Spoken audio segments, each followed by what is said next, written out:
Hello, everybody. Dr. Rick Wallace here, dropping in on you for another morning segment of information, empowerment, inspiration, and encouragement. I am going to move directly in what I want to talk to you about today because it has a number of points, all of which I want to make before I jump off. So, for those of you who want to go into the description box to see whatever offers we have on the table for today, you can do that. But what I'm going to do is I'm going to get into it. Over the course of my life and in examining and studying levels of success, patterns of success, the difference between consistent success and uh, everything that falls underneath it and between it. There's a common statistic that pops up that when you start to examine um, the top performers in the world, there are some specific things that apply, and that there is a big gap between the 4 and 5% of the top performers and everything that falls beneath. And so when something has what is known in science as statistical significance, there's a reason why. It's not coincidence, it's not luck, it's not chance, it's not any of that. There's something that explains it. And so my job has always been to understand the explanation behind the results, the behavior, or whatever. I will go out and say right now that it's important to understand that anything that I present to you is presented to you in the understanding that everything that you're going to achieve in life requires work, it requires commitment, it requires faith, it requires patience. I don't operate with magic.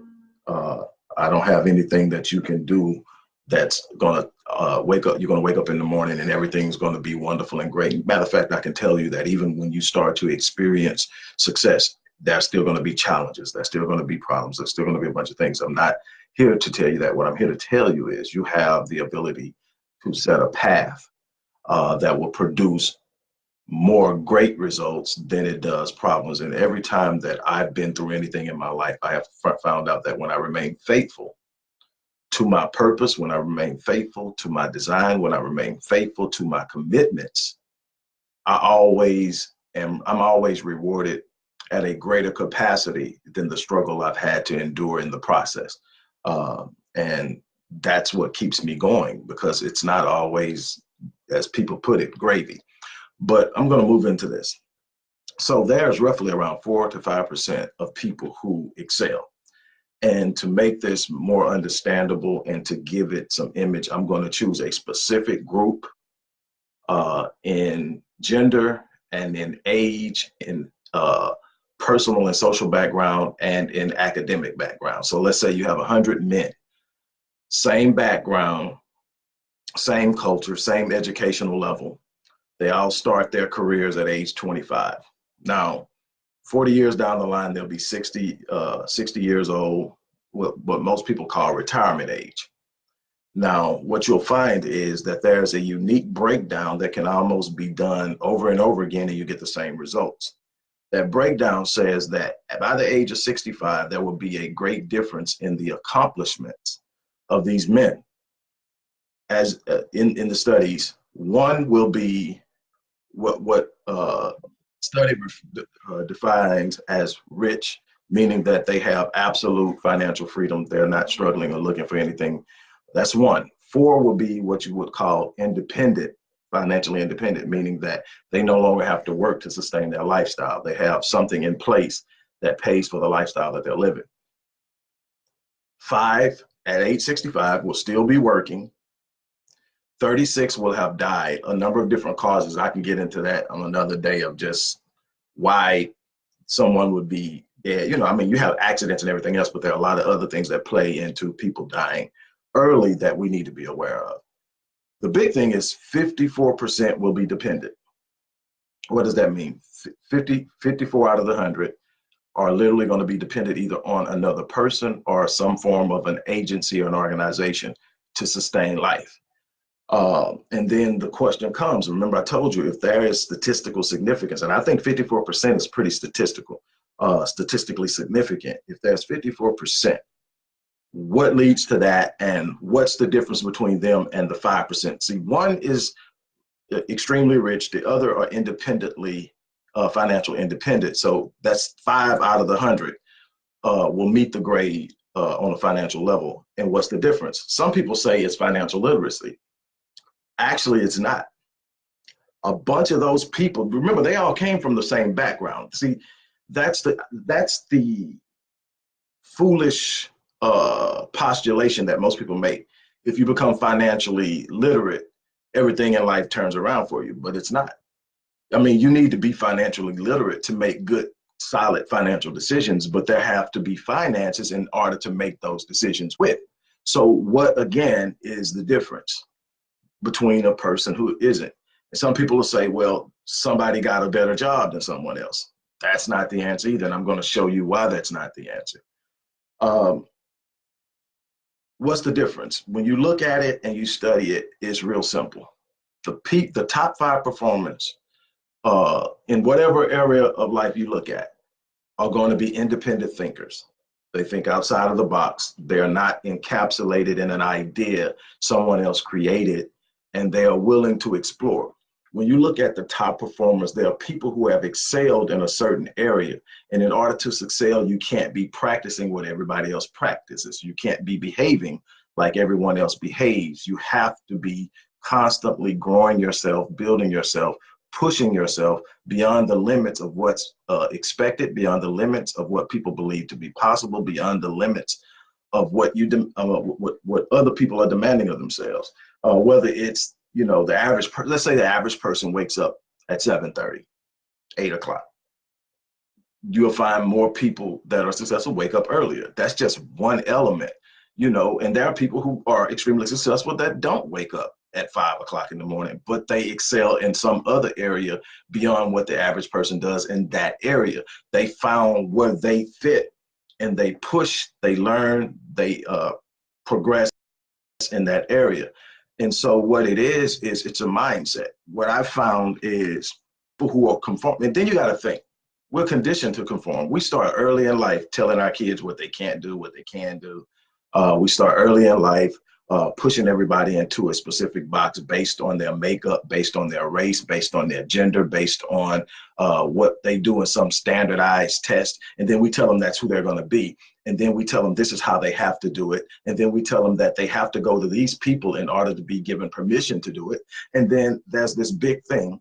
And then the first 18 years, nothing but conformity is preached. And matter of fact, it's preached at such a level that people will put you in your place. If you start to think outside of the box, somebody come and tell you're being ridiculous. You're not conforming. In other words, people have been conditioned to conform so much that they literally think if it's not done this way, it's being done wrong. And then I'm not going to let you do it wrong, so I'm going to check you.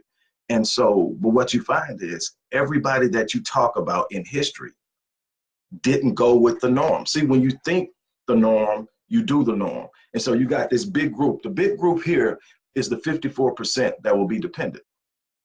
They're the ones that did everything that everybody else does. That's what happens. Think about it. The average person is going to show up on a job, and it's a natural proclivity to show up on this job that they're going to do and do just enough not to get fired and maybe get a couple of accolades. And the boss is normally going to do what most companies do. They're going to pay you just enough to get you what you need that you don't quit. And this relationship will go on and on until somebody decides that the relationship doesn't work anymore. So either a person is going to decide, I'm not being valued, I'm not being treated right, I'm not being this. And I'm going to tell you right now, it's not the job. I said that earlier, and I want to make this a point. Whether you work for yourself or you work for somebody else is not the question. The question is, how much of the value are you putting into the work you're doing? And I'm going to tell you, I have personally seen people who have put years into going to law school come out, pass the bar, and live a mediocre life, not just in how much money they make, but in the impact they make in their industry, in how much they help people and everything else. And I've seen people become the fry cook at McDonald's and end up owning it. It's not the job, it's the value you put it, but it's how you view it. See, if you go into law and you're just doing it because somebody told you that's where you go get the paper at, but you're not passionate about it, you don't see how you fit in it, you don't see what you're giving to it, you don't see how you help people, you're going to just jump in and do what everybody else in that field is doing. But if you decide, I'm going to be somebody that's going to be different than everybody else, and I've seen that in every field, and no matter what it is, whether it's in medicine, whether it's in law, my wife works in real estate, and she stands out because it's not just about the money. It's not just how many houses. It's about the experience of her clients. And so she gets in the situation now where she's starting to just see things where people are literally coming to her because of how she makes them feel. But see, that's not the job. There's a bunch of real estate agents out there. There's a bunch of real estate. I mean, you can go get a real estate license. What is it? It's the way she views who she is. It's the value she brings to the job. It's what she does when she sits down and nobody knows she's doing it. That's you show up at work and you clock in, and you're going to do what you need to do when the boss is looking, or when someone that can tell the boss what you're doing is looking. The question is, what's going to separate you in anything you do is what you're doing when nobody's watching. And like I said, I could talk about me all day, but I'm talking about my wife because that's outside of me to a certain extent. Yes, I'm biased, but it's outside of me to a certain extent. I could go up and she can sit up and say, well, I'm finna go in the room and rest. Then I walk in there and there's stuff laid out all over the bed, and she's got a pen and her computer. And I'm like, to myself, that's not resting, but that's what makes her different. And that's the thing. It's not the job you do. It's how you do it. It's what you put into yourself. You are the value. You're the X factor in the value that you create for your life, not the job. It's not the job. It's the X factor. It's number one, being willing to get outside of the box and say, I'm going to do things differently than everybody else does it. That's number one. Number two is I'm going to do it with passion and a demand for excellence. Let's go back to the fry cook. The fry cook doesn't go into McDonald's. See, a lot of people go to fast food restaurants because it's an easy hire for young people, and it's not a great demand. Shoot, you got the timer, you drop the fries, you push the timer. When the timer goes off, you take the fries, dump it, sprinkle some salt, and put it in the different size containers. You learn the containers, you know what size, you do what, you make your order, you get it out, you punch out, you go home. But the person who goes in and say, I'm not going in to have an easy job. I'm going in to create a way of life. And I see this as my opportunity. I love the idea of being in the kitchen. I love the idea of serving people. I love the idea of the fast pace. This is going to be great for me. Totally different mindset. I'm not showing up to a job that I just can just do enough to get by in. I'm showing up in a job that I can conquer. And so the mindset is one, I'm telling you what I've seen, literally. I've seen a person say, one day I'm going to own one. They start out as a fry cook. They eventually get promoted to whatever is the next level, and they end up being a cashier. Then they end up being an assistant manager. And then when they get to manager, they get this program that they are invited into where you can literally work, and then the company will literally finance you owning a franchise. It's you got to go through some things. You got to be committed. You got to have a level of excellence. They got to see that you bought into the idea and the program. Now, I'm not big up in McDonald's. I hate their food. What I'm talking about is the business opportunity and the mindset of the people. The only thing that I get out of McDonald's, and my wife will tell you this, is an iced tea. And she's not a McDonald's person either. Now the kids, kids are different. But, my thing is, though, it's a business opportunity. Now you have to ask yourself, is that a business I want to be into, from a moral and ethical level when you're talking about people's health. But what I'm talking about is drive. So you can take that. You can take a janitor. When you talk about a janitor, they're not going to have the prestige surrounding the job they do that an attorney or doctor, or judge or whatever has. But they go into this job and they decide, I'm going to learn everything there is about cleaning, about maintenance, about everything that goes into being a janitor, and I'm going to start my own business. Or maybe they open a Jana King franchise after they learn, and they start out, and the next thing you know, they're taking life and they are creating the value around it. And now you have something in which you can sit up and build in yourself. So it's not necessarily the job. It's not even if you own your own business. It's the level of value you're putting into the work that you're doing. Now, the other side of it is this. I mean, and the other side of it is, look, I am going to be the best I can be. In other words, I'm going to be an expert. The thing is, I ask people all the time is, what is it you do? And some people are kind of hesitant about talking about what they do because they don't see the value in it. It's not prestigious. I don't care what you do. You can be exceptional at anything and create a market within what you do that will take care of you for the rest of your life if you're willing to put in the work. Here's the thing.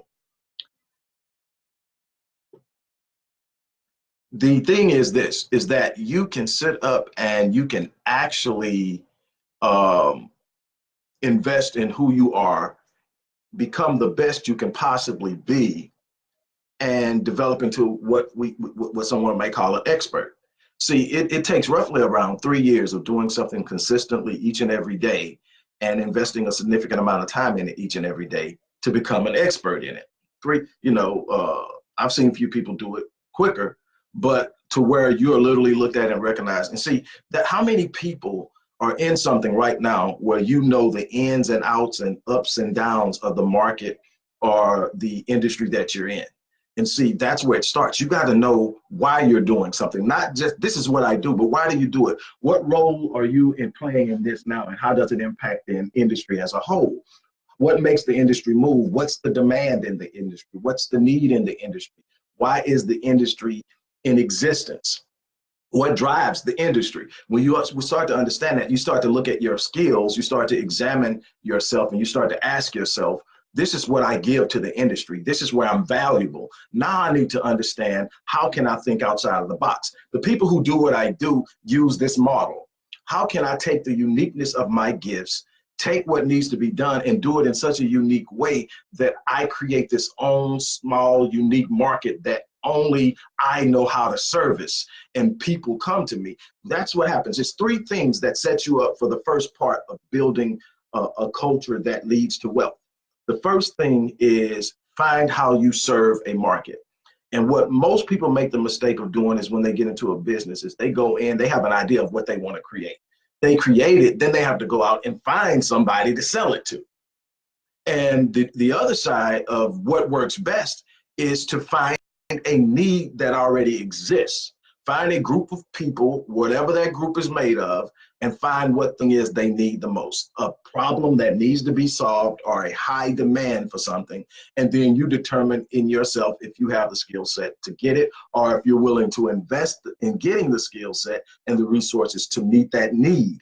When you do that, you're already in. The second thing, after determining that you're going to meet a need, demand, or solve a problem, the second thing that's absolutely necessary is to be able to do that in a very good and high quality manner.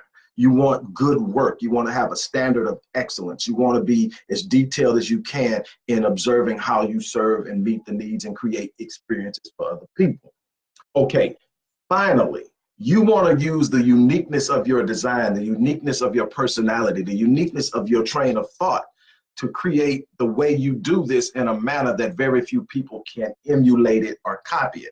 What that means is the fewer people that can emulate what you do exactly how you do it, the less chance that you can be replaced. When you create a situation where it's difficult to replace you, you can not only write your ticket, but you can also bask in longevity. So that is immensely important. So you've got that. So you create this environment, but creating the environment to create money and to live in it, and I mean to live in your passion is only the first part. It's what you do with the money that's important as well. Are you investing it? There used to be an idea about saving. I have this idea about savings. I think that every person should have a certain amount of savings to deal with any emergencies.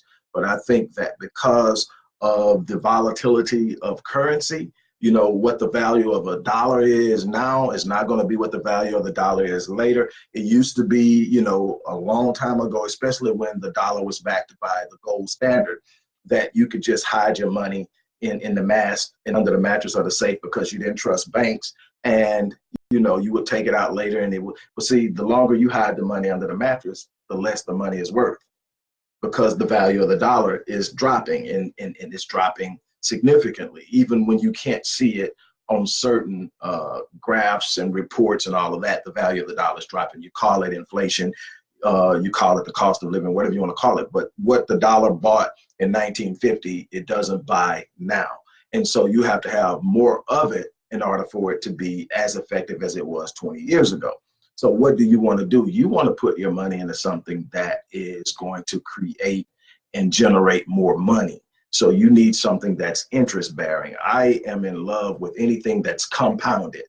One of the biggest mistakes that people make is they don't get into something that compounds their growth. Now, the way we generally participate is in compounding, is in compounding debt. We get into that, and it compounds and it builds. And, it can be something difficult to get out of. But the flip side of that is to get into things that will have a compounding impact. And the earlier you start this process, the more that it will do for you. And so that's the other side. But at the core of it all is this idea of thinking outside of the box, thinking laterally. You need to be a critical thinker as well. You need to be able to break things down, analyze them, and to come up with idea solutions and so forth. But you also must be willing to think laterally, think outside of the box, think outside of the perimeters.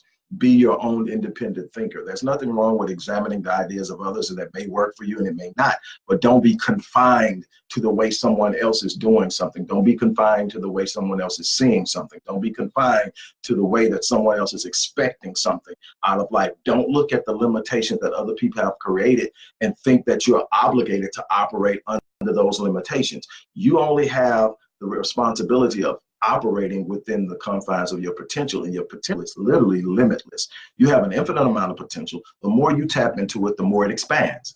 That's the awesome thing about it. You can get stronger mentally, stronger emotionally, stronger spiritually, stronger physically. But when it comes to the potential, the more you tap into your potential, the more it expands itself, the more it multiplies and leverages itself. So it's in searching yourself and demanding more of yourself, raising the standards at which you operate.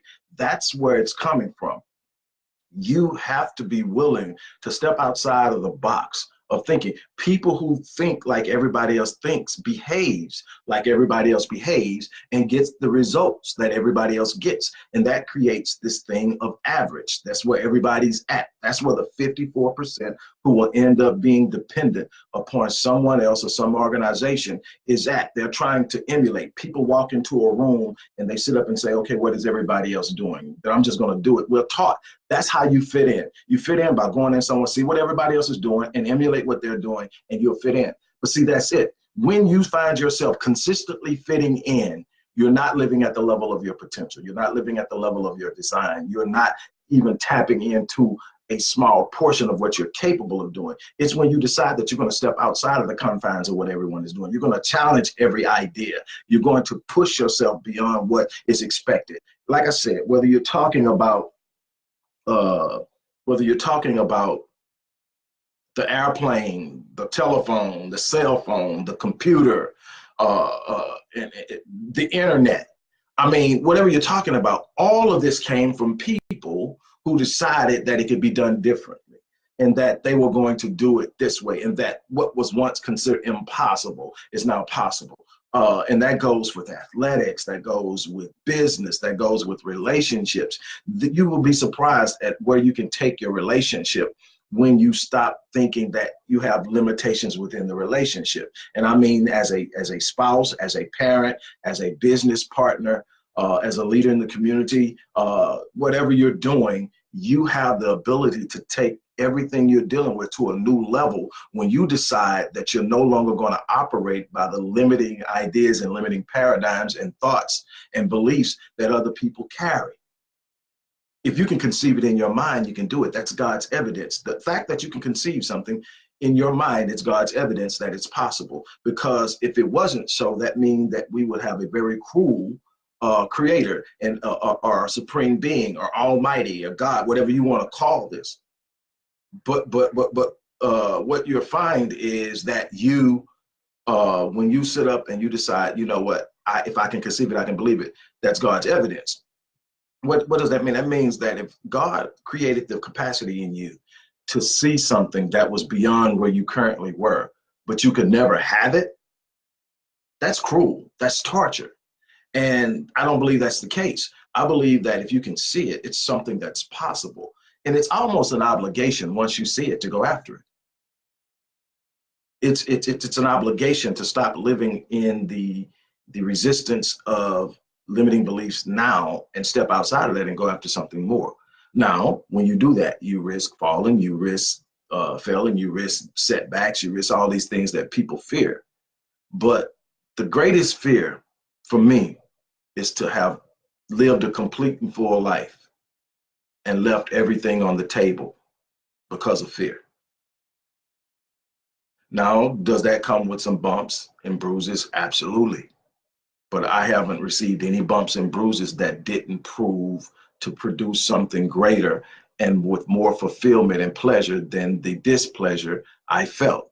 And that's my entire life. And that's what I've studied with other people. You've got to put something in order to get something out. And you've got to be willing to invest. So my thing is stop trying to worry about the job. Find something that you want to do, no matter what anyone else thinks about it, and find the opportunity in it. You may have to take a job at this place or that place if it opens up a door, but make sure where you're going is somewhere that's going to allow you to do what you do. I mean, even if this is a temporary situation that's going to connect to another temporary situation that'll ultimately lead to the situation, if you got it mapped out, play your game. But what you can't do is think you can just pop up somewhere and have all this talent and operate like everybody in that space is operating. And then somebody one day is just going to pop up in your life and say, you're unbelievably awesome. And I want you to do this. And I'm going to help you do this, or I'm going to do. No, be the best you can be at whatever it is you do. Find it and invest in it and be it, whether, whatever it is, whether it's working at, the fries, the janitor, the lawyer, the doctor. If you're going to put your life into it, every second in your life has a purpose. Make sure you're putting that in something that you can be proud of. Are you finding that you're helping people? That's huge. If what you're doing, you can see how you're helping somebody, you can bury your passion in that and become the best that you can be. And there will be opportunities that come out of that. I guarantee you, if you sit up right now and literally looked at the ideas that pop in your head every day that you dismiss. The thing is this, it only takes one idea, one, to totally change your life. One idea, and you have a bunch of them go through your head every day that you dismiss, and you take somebody else's idea and you run with it. And then you wonder why you're dealing with so much. And I'm not just talking about money. I'm so beyond just talking about money. I'm talking about living life at the level of your design, experiencing fulfillment, experiencing joy. That joy is this thing where the transitory element of emotion and happiness subsides and rises, subsides and rises. Joy is a point of fulfillment that is steady. It's in knowing I'm living in my purpose. It's in knowing that I'm making a difference. It's in knowing that because of me, somebody smiled today. Because of me, somebody has a different outlook on life today. Because of me, somebody didn't take their life. That can't be compensated with. That's living in your purpose. That's you being an imprint on this world that can't be ignored or missed. You make whatever you're doing your work, and your work is in your purpose. It's different than your job. Make whatever you're doing. You can put your work into your job if you look at it correctly. But it comes from a sense of thinking, though. Are you thinking like everybody else, or are you thinking with the uniqueness that God gave you that gives you a unique presence in this world that nobody else possesses? You can't tell me there's not value in that. The fact that when you look at yourself, there's something and your experience is unique. I don't care how many people have gone through what you've gone through. They didn't go through it like you went through it. They didn't come out of it like you came out of it. They didn't use it how you're using it. So you have a uniqueness about you that can literally turn the world upside down if you take off all of the things that have you fettered and locked down and chained and anchored in stuff that doesn't produce what you needed to produce. With that being said, yes, Joe Farrell, you know it. I grew up on Earl Nightingale. I'm just saying that. I grew up on Earl Nightingale. Literally, man, I had the albums. My grandmother looked out for me in that fact. From Earl Nightingale to Bob Proctor to Jim Rohn to Zig Ziglar.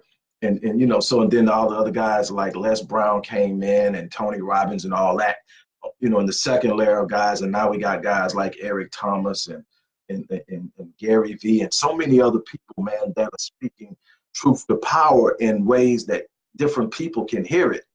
But yes, man, exactly. The thing is this: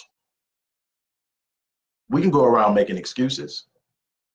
We can go around feeling sorry for ourselves. We can go around looking and pointing fingers. I saw a commercial the other day. I think it was a Ford commercial. And the Ford commercial says you got to have busy hands because busy hands don't have time to point fingers and blame people for what's not happening. And like, man, it was more to it than that, but that like stuck with me. It's like when you're really truly embedded in what you're doing, you don't have time to place blame. You don't have time to whine and complain. You don't have time to sit up and look at what's not going right when you got busy hands, when you're putting something together, when you're working. And the thing is, what you put out comes back. Karma, sowing and reaping, whatever you want to call it. When you put it out, it comes back. You got to believe it. You got to trust it. You got to keep doing what you're doing. We get too caught up in the immediate, man. We live in a microwave society where if it don't happen by tomorrow, it's not God's will. If it don't happen by tomorrow, man, maybe I just made the wrong choice. If it don't happen by tomorrow, oh my God, man, I got to find something else, man. And what we do, we have become experts at quitting. We have become experts at quitting. We have become experts at starting something and getting to a difficult point and quitting, getting to a point of delay and quitting, getting to a point of a setback and quitting, saying it's taking too long and quitting.